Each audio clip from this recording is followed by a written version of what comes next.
Greetings, families. Welcome back. Thank you so much for clicking on this video. If this is your first time, my name is Mamri, and you are very welcome. Yes, we are in Kenya once again. I decided today, no, let me just rest from Kenya, even though there's fresh demonstration going on now as I speak about someone, one of the youth that was adopted, and something has happened to him.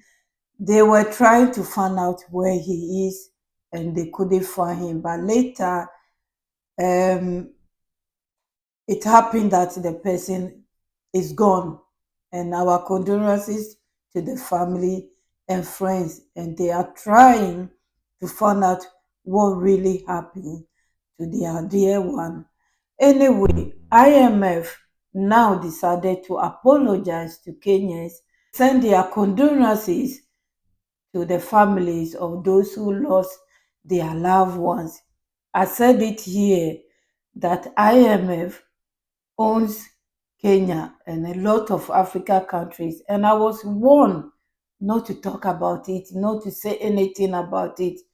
But the person who feeds you is the one who controls you, who tells you what to do and what not to do. If not, why will IMF tell Kenya to tax its own people and they will do it? You see, our leaders need to use some common sense when it comes to this type of loans, because we know it's a trap. They are now back again to help them, and they will take what has happened now into consideration. Is it not too late?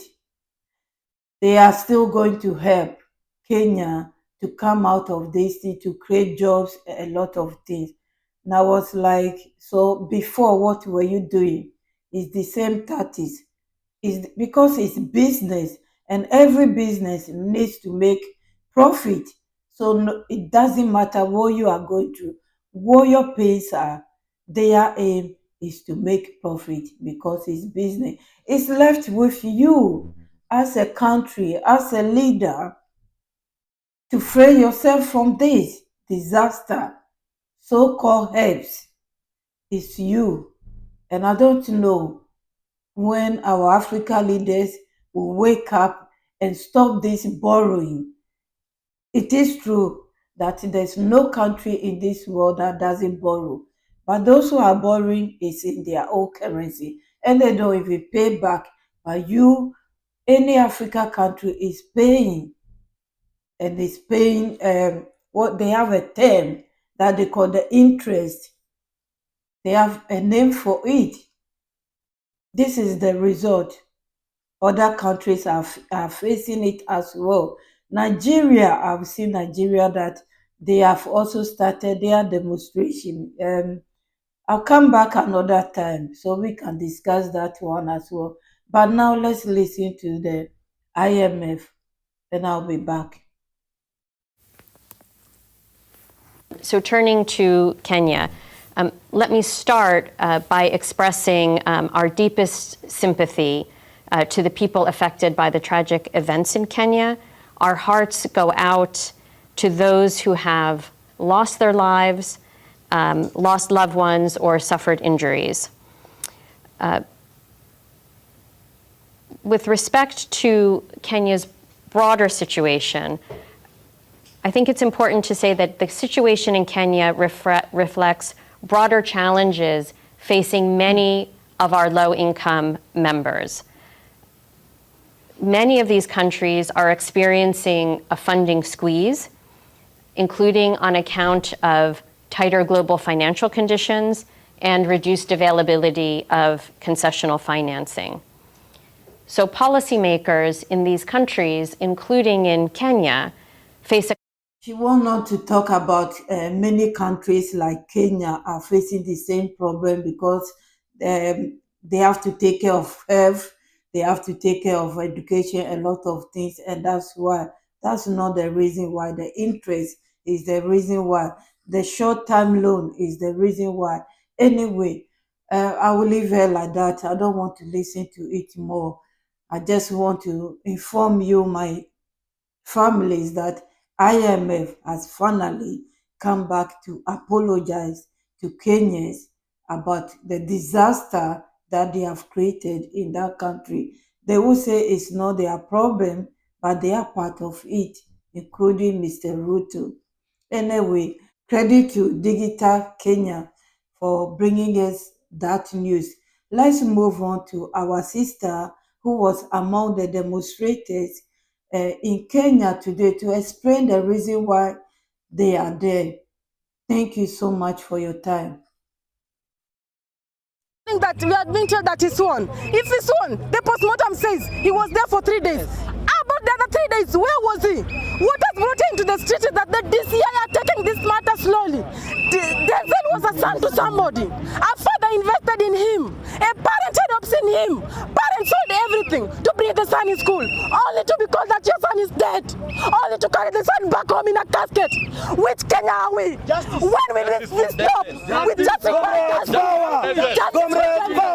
Mimi kitu naweza waambia, imetuma kama comrades, watu wanakufa, watu wanauawa, watu wanaabductiwa, watu wanatupwa, watu wanakejeliwa. Kenya tunataka ni kuwa Denzel afanyiwe justice.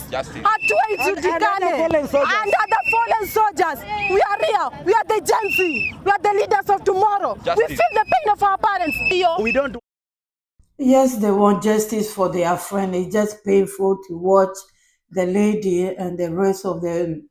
A lot of things are happening in Kenya. I think the chief inspector has also resigned, and RUTO has received his resignation and replacing, but they recycle them anyway. I was having a feeling yesterday that after he has dissolved the parliament, I don't know whether it's the right word to use or not. I think he has just sacked them. But there's a trick that sometimes they use.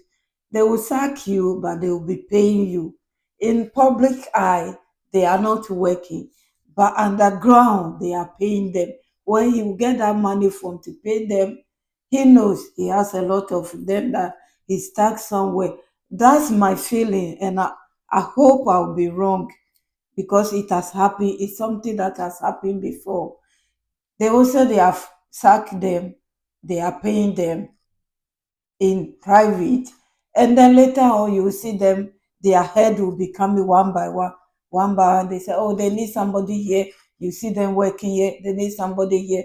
So it's just for the people to cool down a bit before you realize they start popping out. So some of them are saying that no, no, no, no, whether you sack them or not, we want you to go. Some are saying that at least he has done the right thing. So we wait and see what will happen next. But these youngsters, they said they will be demonstrating until they find answer for their friend. Of course, they have to, because he was among them.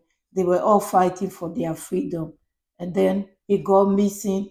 After he got missing, they found out that he's dead, not knowing 3 days before they took him to the mortuary. Or it's just sad. Anyway, my people, I will leave you here. Thank you so much. What do you think about the IMF now coming to apologize to Kenyans? They should apologize to the whole world, especially Africans. And thank you. I'll be back. Thank you.